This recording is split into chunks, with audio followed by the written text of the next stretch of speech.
Hi everyone and welcome to this week's Sim Racing News Roundup, where we take a look at everything that's been happening in sim racing over the course of the last week.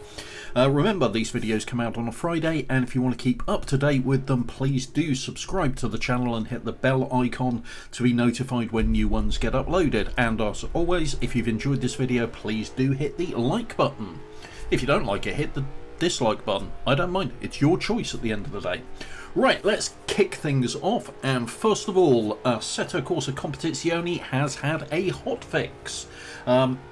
So, tiny hotfix here. We've had some revised wet track limits for various tracks, minor livery sponsorship updates, and balance of performance tweaks for a number of cars.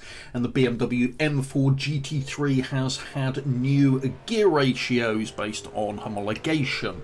So, a fairly small patch there for Assetto Corsa Competizione, but one that's well worth doing, being perfectly honest.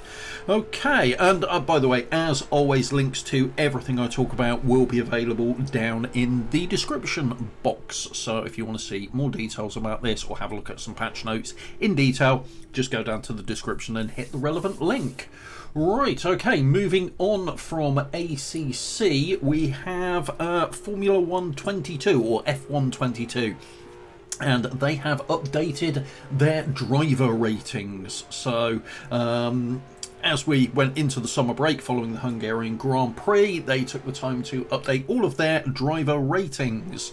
So, they've got a YouTube video and various other outlets where you can go and see how they now rate drivers and why, and then you can go to various forms of social media and rant at David Croft, Alex Jakes and Anthony Davidson about exactly how wrong they are because your favourite driver has been shafted in one way or another. Have fun doing that. Moving on from F1 22, what for me is some sad news, and I have put together a separate video on this, and I will link to that in the description as well, and that is the news that Project Cars and Project Cars 2 are being delisted. So, October the 3rd is the last date you will be able to buy Project Cars, and September the 21st, the last date you will be able to buy Project Cars 2. If you already own them or the DLC, you will still be able to download it.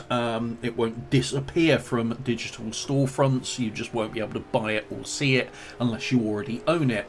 And they have said that they are committed to ensuring the games remain fully playable and that you will still be able to use all game features, including multiplayer.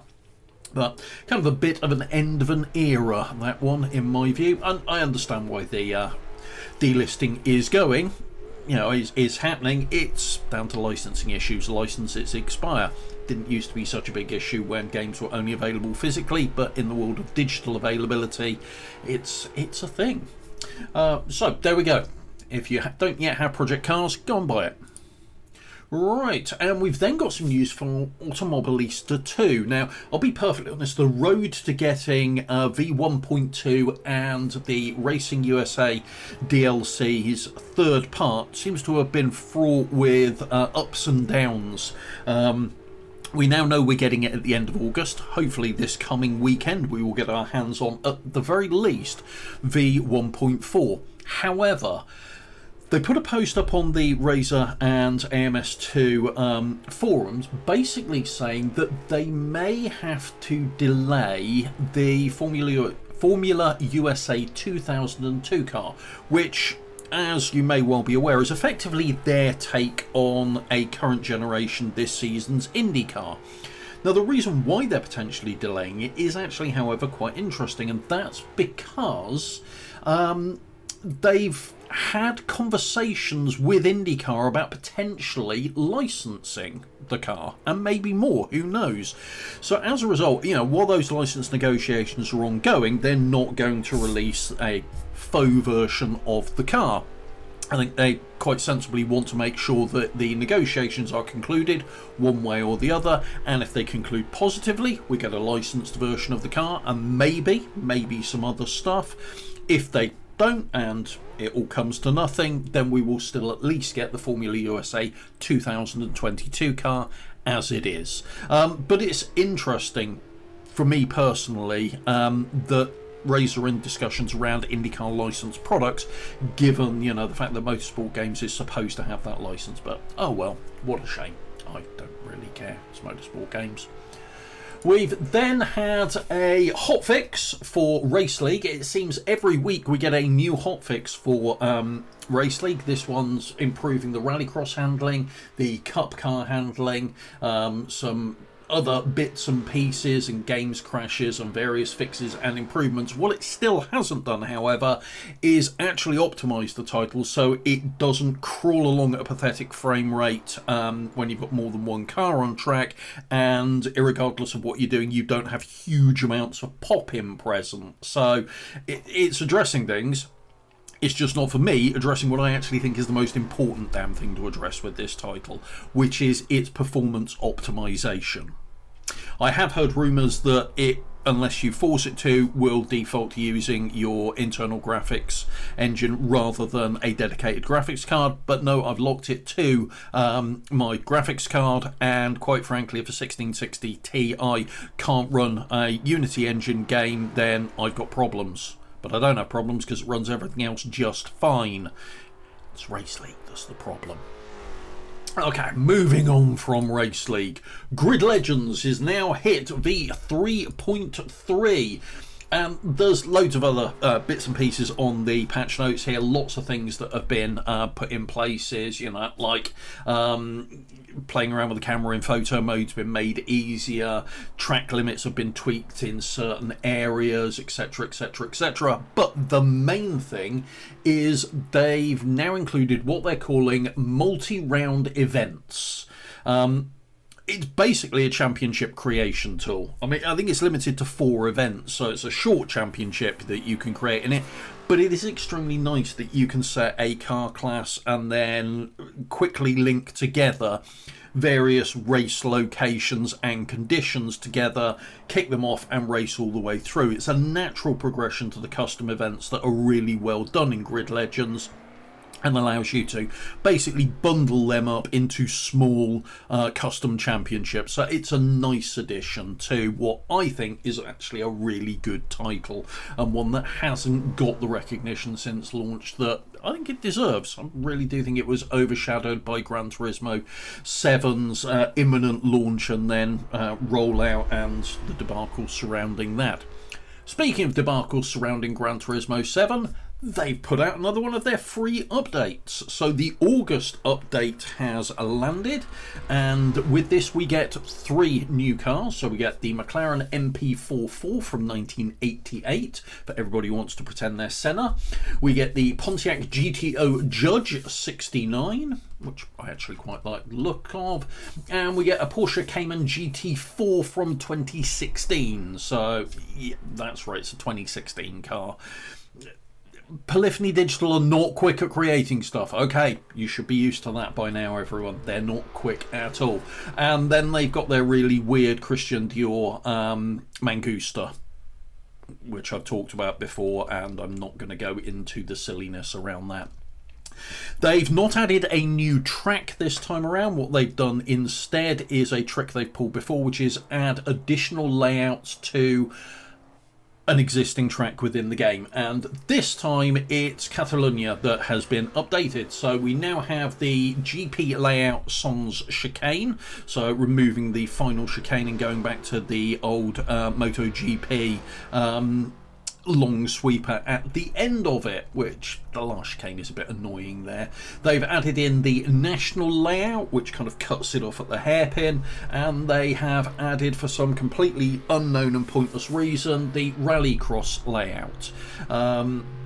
Now, quite why they've added the Rallycross layout, given how abysmal the loose surface physics are in Gran Turismo 7, I really have no idea, but they have.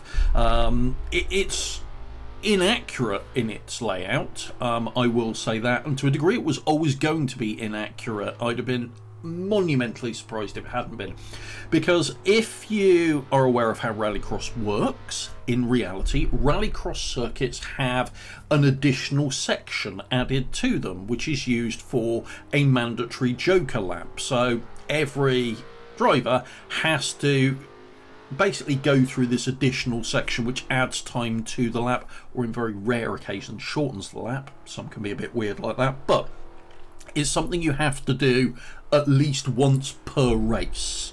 And you haven't got it. The Joker lap, the Joker section of the Rallycross track is cut off. You can't go anywhere near it, so they haven't done it properly. Who's surprised at that? They have, however, tweaked the physics, and they've done a reasonable improvement job here in terms of tweaking the physics. The weird stuff that was going on with tyre temps is settling down a little bit. They've improved some of the weight transfer. Yeah, it's still not going to worry the serious physics engines that are out there, but it's a step in the right direction for Gran Turismo 7 and their slow, relentless crawl to making something that it goes beyond okay in terms of physics in this day and age continues. You still can't sell cars, by the way, if anybody was expecting that one. No, you can't sell cars still. So 4 months after they promised that would happen, we still can't do it. Well done, PD. Then looking at the extra menus, we've had 2 extra menus added, and these are those funny extra menus where there's no race events, you just go and buy some cars to earn something.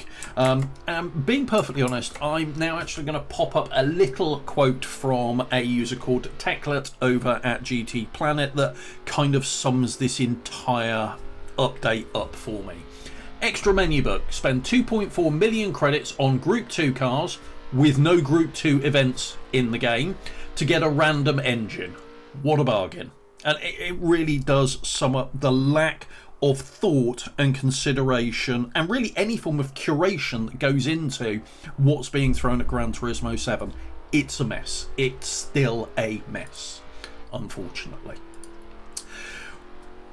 But moving away from Gran Turismo 7, we come to something that I was interested in anyway, but I'm now even more interested in. And that is, come October, we're going to get Dakar Desert Rally, which is the long-awaited successor to Dakar 18, which I actually thought, given the fact that it was kind of like, wasn't a triple A, wasn't a double A, a single A? Is that a class of game? I don't know. I don't care.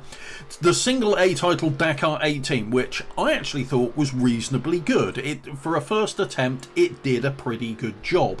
Well, the successor, the 6 years later successor, Dakar Desert Rally, is got an official trailer, and it both looks good, has a lot of environments in there, and before anybody watches it and goes, why is it snowing in Saudi, that's stupid, please do remember that in the 2020 Dakar, the pilots and crews missed snow in Saudi by I think about 2 or 3 days in one of the locations, so it's not as far out as you might think. There's some high altitude parts in Saudi used in the Dakar, and yes, it can snow in them. But the bit that's got me really intrigued on this, that I wasn't expecting at all, is the ability to actually build, using waypoints, your own rally raid event, using the locations in the game, and it will build a road book for you, and you can then share them. And that looks really quite cool, in all honesty. If they manage, and it is an if they manage to implement that well, that's pretty big news in my book. So I'm really looking forward to this one, and it is one that I'm going to be picking up at launch, because I like Dakar, and I like Dakar 18, I like Rally Raid, and I think it's going to be interesting. I just hope they do a better job of the bikes and quads this time around, because the four-wheeled stuff was okay in the last one, but the two-wheeled stuff and the quads were not great at all. Okay, so that is this week's sim racing news, and just to finish things off, well, we've got a blast from the past and something new in terms of mod content. So starting off with the something new, Tyrone over at Race Department has released Sebring. but the 1966 layout and look and feel for Sebring. Now, you do need CSP Content Manager and a load of additional shaders to get this working, but as long as you've downloaded Content Manager and you're up to date with the latest public releases for custom shaders, you'll be absolutely fine. And oh boy, is it worth it. This is an absolutely stunning track. It's really nicely done. The road mesh on it is excellent. It's just got that 60s vibe to it. It's really good, and it's nice. A good version of Sebring's always nice to see in any title, but a historic layout for Sebring, and 66 in particular, this is just absolutely great. It really, really is. So I strongly recommend that if you've not looked at this one yet, head over to Race Department and grab yourself a copy of this, because it is absolutely brilliant. And in terms of cars to run at it, well, I've picked one. In this case, it's the 65 Shelby Cobra 289 competition, but this is coming from the AC Legends GTC 60s pack, which is just is full of absolutely great stuff. And if you don't have this yet, you're probably about one of 5 people that don't. But if you don't, go and download this entire pack, because not only is the Cobra in it absolutely brilliant, but pretty much everything in it is brilliant, and there's loads of really good stuff in there. You know, you've got multiple versions of 250 GTOs from Ferrari. There's an excellent Austin Haley 3000 lightweight in there, a couple of versions of the E-Type, a Lotus Elan, 300 SL Merc, 9046 and 911R Porsches. It's just absolutely brilliant. So both of these, in my view, are must-haves if you are an AC player on PC. So that's everything for this week. All of the sim racing news and the mods that I've been playing a lot, in this case, over the course of the last week. Hopefully you found this video useful, and as I mentioned at the start, if you've lasted this long, give me a like or a dislike. Let me know whether I should be carrying on with content like this. Hopefully it's a yay in that regard, and take care everyone, and I will see you all soon. Thanks very much for watching. Bye.